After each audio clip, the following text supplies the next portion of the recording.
Rồi, chào bạn. Hôm nay chúng ta tìm hiểu về cái Net Dynamic Hot Config Protocol DHCP nhé. Thì đây là một cái bài mà trong cái chuỗi series về network máy tính của chúng ta. Thì ở đây thì chúng ta biết là cái DHCP này ấy, thì thông thường ngay như mà mạng internet gia đình của chúng ta ấy, mà sử dụng mạng internet thì thông thường nó cũng sẽ xài cái DHCP này để nhận một cái IP động của nhà mạng. Thế thì đây nó là một cái giao thức. Thì khi mà chúng ta không vào mạng được thì chúng ta cũng kiểm tra cái giao thức này xem nó có enable không nhé. Thì cái thứ nhất là chúng ta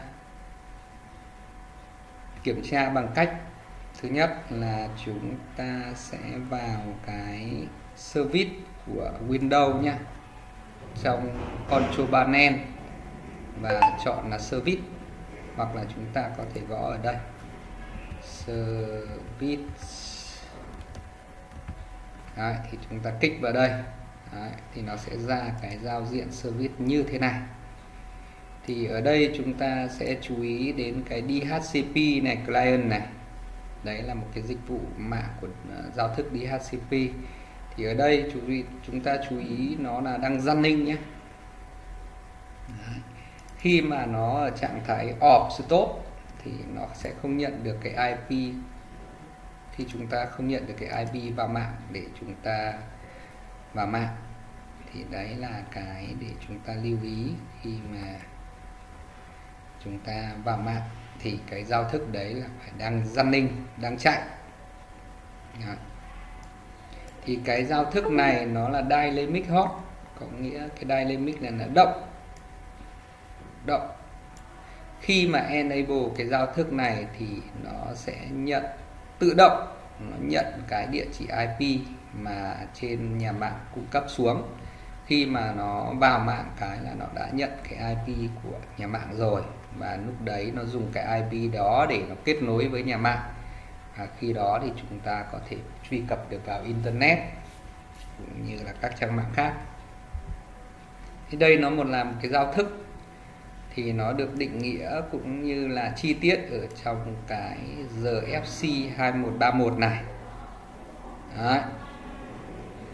Thế thì quá trình hoạt động của nó sẽ mô phỏng bằng cái như thế này. Chúng ta nhìn đây. Thứ nhất là khi mà đây là một cái DHCP server. Thông thường ở trên nhà mạng họ cũng có một cái DHCP server, và nó sẽ có các cái pool IP riêng, và nó sẽ khi mà một client, một gia đình chẳng hạn kết nối vào mạng thì nó sẽ được cấp một cái IP về máy tính của chúng ta qua giao thức DHCP này. Từ server này nó sẽ cấp xuống cho chúng ta IP. Thông thường là cái mạng băng rộng hiện nay ấy, thì cái DHCP này nó có thể ở trên BERAT, và nó cấp các cái pool IP. Thì mỗi một khu vực nó có một pool IP khác nhau, thì cái client này thuộc khu vực nào và kết nối vào mạng nó sẽ cấp được một IP tương ứng của khu vực đó. Thì đây là cái quá trình mà chúng ta đây này, DHCP server, chúng ta giả sử là DHCP server nó có cái IP như thế này. Đó. Thì quá trình đây là client, còn đây là đầu server của DHCP.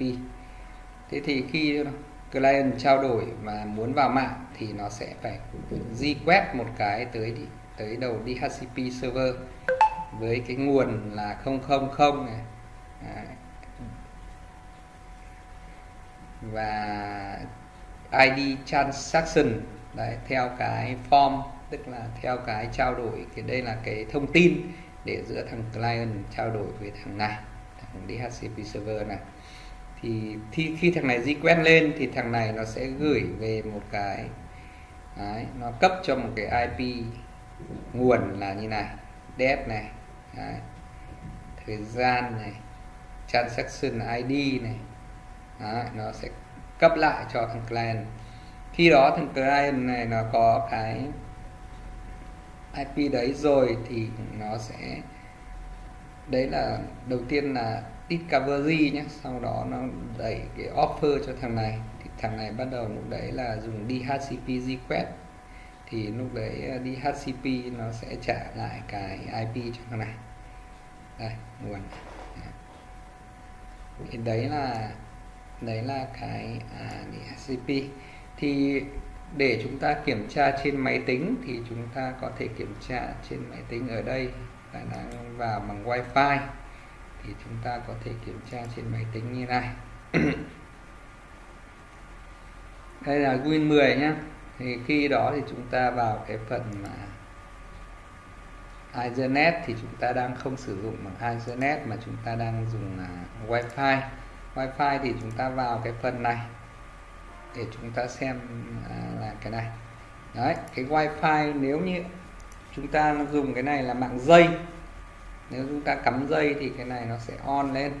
Còn ở đây chúng ta dùng mạng Wi-Fi thì chúng ta chọn kích phải chuột và chọn property để xem cái IP nó đang từ modem đang cấp cho chúng ta là bao nhiêu, nó tự động cấp thì chúng ta có thể xem ở đây. Đấy, đây là đang đặt cái chế độ cấp tự động này, cấp mà IP tự động và cấp DNS tự động.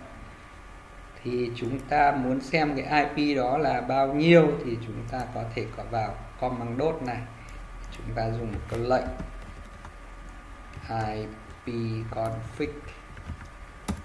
Đấy, thì nó sẽ view cho chúng ta thấy được rằng là địa chỉ IP chúng ta đang được cấp là bao nhiêu.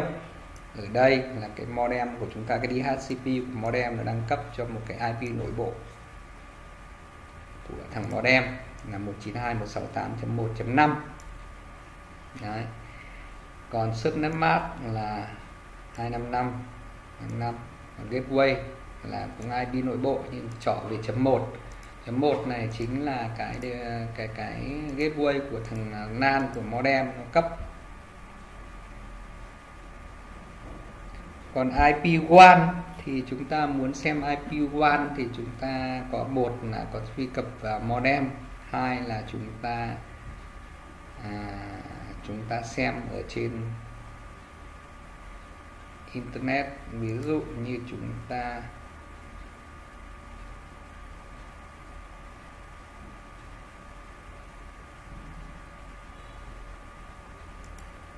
giả sử như chúng ta muốn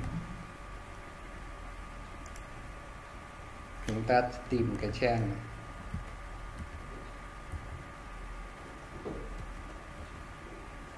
What EIB address.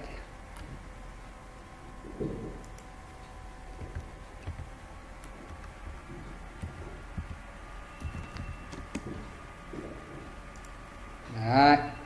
Thì chúng ta vào cái trang này thì chúng ta sẽ thấy được ngay cái IP public của chúng ta đang là bao nhiêu. Đây chúng ta nhìn này. Đấy, chúng ta giả sử vào trang này chúng ta là 235.175. Đấy. Thì đây là cái IP1 của chúng ta, nó hiển thị luôn lên đây rồi. Đấy, chúng ta thấy này. Thì đấy là cái cơ bản hôm nay chúng ta học về cái DHCP. Thì chúng ta biết được cái cơ chế của DHCP và chúng ta biết được cái cơ chế hoạt động của DHCP nó đang hoạt động như thế nào. Thứ hai là chúng ta kiểm tra được là cái DHCP trên máy tính có đang chạy, máy tính client có đang chạy hay không. Nếu không vào mạng thì chúng ta phải kiểm tra cái đó. Thứ ba là cái phần mà IP, chúng ta kiểm tra cái phần IP đang nhận cái IP LAN là bao nhiêu, đúng không? Thứ tư là chúng ta có thể xem được là cái IP1 đang là gì nhờ cái trang web What. Đây, chúng ta có thể tìm được cái trang web thì nó nhận ngay cái địa chỉ public one của chúng ta đang là IP này. Đấy là cái nội dung của cái bài DM3HCP hôm nay. Thì các bạn nào có câu hỏi hay cần trao đổi hoặc là góp ý như thế nào, các bạn có thể comment để tôi được biết. Và các cái buổi tiếp theo thì có thể rút kinh nghiệm để trao đổi với các bạn nó được phù hợp hơn. Và hãy đăng ký kênh này để nhận nhiều cái thông tin hữu ích và rất nhiều cái kiến thức sẽ được trang bị tại đây. Và các bạn có thể kết nối với tôi qua cái số điện thoại ở trên video để chúng ta có thể giao lưu hoặc là subscribe kênh để nhận được những cái video mới nhất. Cảm ơn các bạn.